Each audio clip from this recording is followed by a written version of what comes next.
Si j'avais pu rentrer à Elgosup, je l'aurais fait parce que on apprend plein de trucs. Il y a une approche de l'éducation qui est géniale. Moi, je me suis pas mal ennuyé en école d'ingénieur, alors que chez Elgosup, je pense que les 5 années, finalement, elles passent beaucoup plus vite que les 5 années d'école d'ingénieur que j'ai pu faire.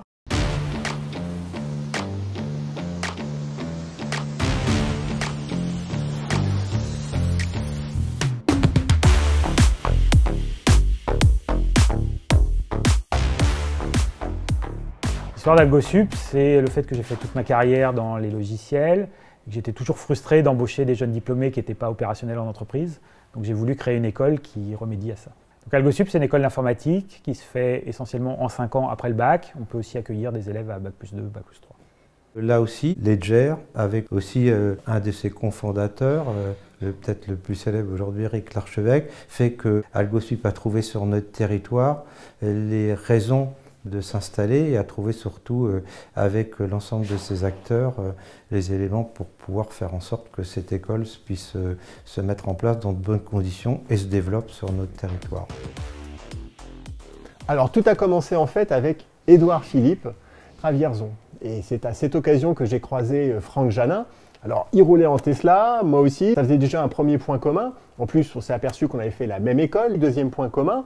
On était donc sur des sujets proches et il me parle de son souhait de créer une école de développeurs à Vierzon. Le projet me séduit et je décide de le rejoindre dans cette aventure. Ce combat-là, c'est un combat d'intérêt général. Une réussite numérique, c'est simple. Les villes, les collectivités se sont toujours engagées pour faire en sorte qu'il y ait de la création d'emplois chez eux.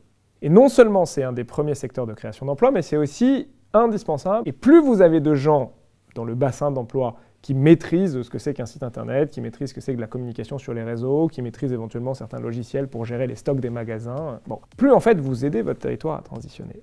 Pour nous, Vierzon, ça a été une évidence et on considère que c'est un choix stratégique. C'est-à-dire que dans 5 ans, 10 ans, tout le monde considérera qu'on a absolument bien fait de se mettre à Vierzon et que c'était essentiel dans la réussite de l'école.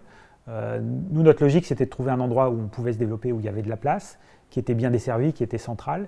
Nous, Vierzon, c'est notre campus européen. On concentre nos ressources à Vierzon parce qu'on veut les meilleurs profs au monde et on veut des élèves qui viennent de partout en Europe. On ne peut pas faire ça si on essaye de demander aux profs d'être un jour dans une ville, le lendemain dans une autre, etc. À la rentrée 2023, Elgosup va investir les locaux du B3, une ancienne friche industrielle absolument magnifique qui a été entièrement rénovée par la communauté de communes. Et ça va être là, je pense, le vrai démarrage d'Elgosup. Il y aura beaucoup plus d'élèves, on sera dans un lieu inspirant, à côté du BQ Village Baïséa, qui est un incubateur. Donc ça va donner une dimension vraiment supérieure à l'école. Je pense que pour les étudiants, ça va être aussi un vrai bonheur d'être en centre-ville. Et donc on a vraiment hâte en fait, d'être à ce moment-là et de pouvoir véritablement commencer l'aventure.